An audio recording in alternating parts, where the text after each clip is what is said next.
Okay, ET4, error detection and correction, that's asynchronous transmission chapter.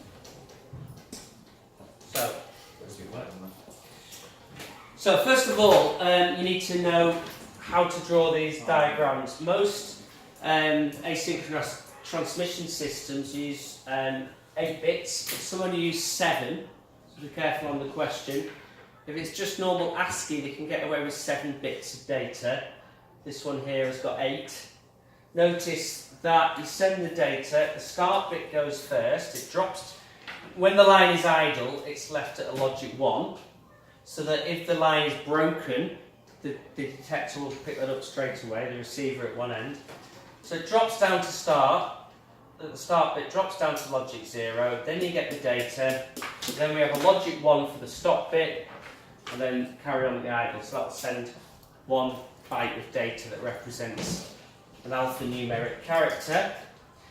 There's no way of checking for errors with that, so to check for errors we can introduce a parity bit, and that goes before the stop bit at the end here. So for instance, with this we've got 1, 2, 3, 4, 5 ones, including the parity bit, which means this must be an odd parity system. Okay? So effectively, if you count the number of bits, if it's an odd parity system, and it's an odd number, it's past the parity check. If this was an even parity system, it would fail the parity check, because we've got 1, 2, 3, 4, 5, which is an odd number. So a single parity bit can be set, and what happens is the receiver receives the data, checks the parity bit against the rest of the data, and if it passes the parity check, the data will go through. This will only detect a single error, because if you have 2 errors in the data, the parity check will still pass. Multiple errors, it could pass or fail. So it only detects, and it can't correct a single error. So we can improve it. It can be used for detection of single errors. The data has to be transmitted again if it fails. If 2 errors occur, it's possible for the parity bit to check will pass. So we can introduce 2 bits of parity. We can split the byte into 2 nibbles, and then we can check each nibble separately. That means now that if there's an error in this nibble and an error in that nibble, they can both be detected. Of course, if you still get 2 errors in one nibble, then it'll still pass. And it still can't correct the data. So this system's even parity. So in this case, we've got 1, 2. So that's a 0, because that's an already even number of data bits. So 1s. In this one, we've got 1, 2, 3. So we need to make this one a 1 to keep it even. Okay, it sends the data, the other end checks it. If that doesn't match up, it'll fail and have to be resent. But this time, we'll only need to send 1 nibble rather than the whole data again.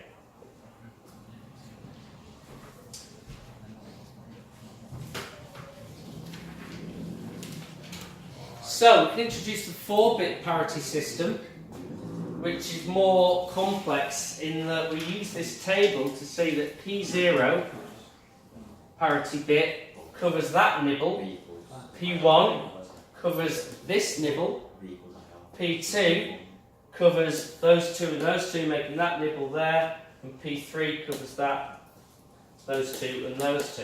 So what we can see now, if say parity, if D0 here gets an error when it's being sent, then P2 and P2 here and P0 correspond to that data bit. So we know that if these 2 fail, it must be an error in that data bit. And as we move along looking at each data bit, they all have more than 1 parity bit in common, apart from D3 and D7. How do you make those tables? They give you it in the paper. They'll give you the table. Okay? So you can write your data on the top and then put the parity bits accordingly. Check which ones pass and fail. The easiest way to do it is to put a little cross and a tick along the top here to check which ones have passed and failed. Yeah. Have a look and you get that.